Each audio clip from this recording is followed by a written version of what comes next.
योग दिवस ये 11वां अंतर्राष्ट्रीय योग दिवस भारतवर्ष समेत पूरी दुनिया मना रही है। हमने देखा कि आज आपने अपनी कॉन्स्टिट्यूएंसी में तमाम लोगों के साथ बड़ी संख्या में योग किया।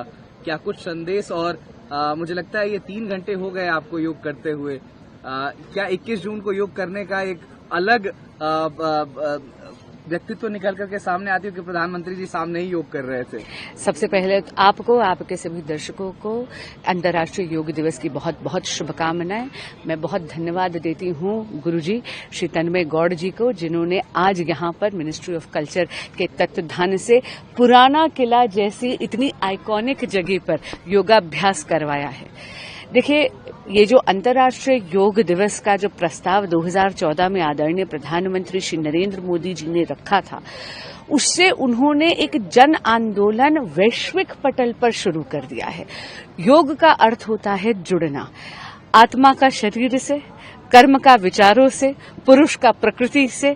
और मुझे लगता है आज जो आदरणीय प्रधानमंत्री जी ने कहा कि इस बार का जो 11वें योग दिवस का जो थीम भी था, yoga for one earth for one health, यानी एक पूरे विश्व में एक लहर चल जाए जहां पर हम पुरुष और प्रकृति के बीच में संतुलन की बात करें, केवल इनर पीस की बात नहीं, ग्लोबल पीस की भी बात करें।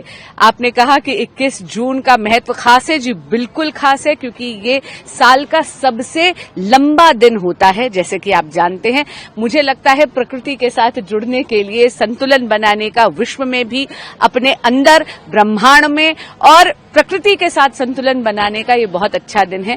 लेकिन आपके माध्यम से और गुरुजी के आशीर्वाद से एक आपके सभी लोगों को एक संकल्प देने की जरूर चेष्टा करूंगी कि रस्म निभाई मत करिए, योगा को केवल एक दिन का अभ्यास मत बनाइए, इसको एक नित्य क्रिया बनाइए।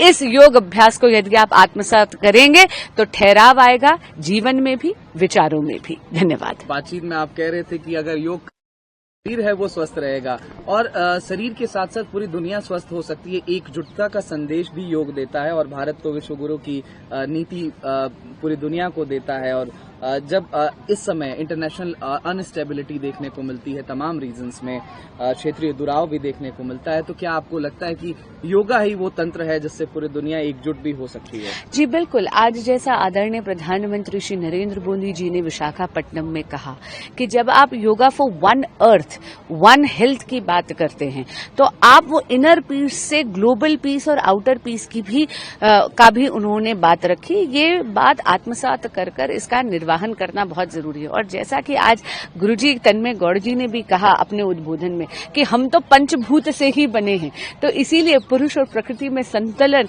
स्वाभाविक भी है और अनिवार्य भी है। ठीक है।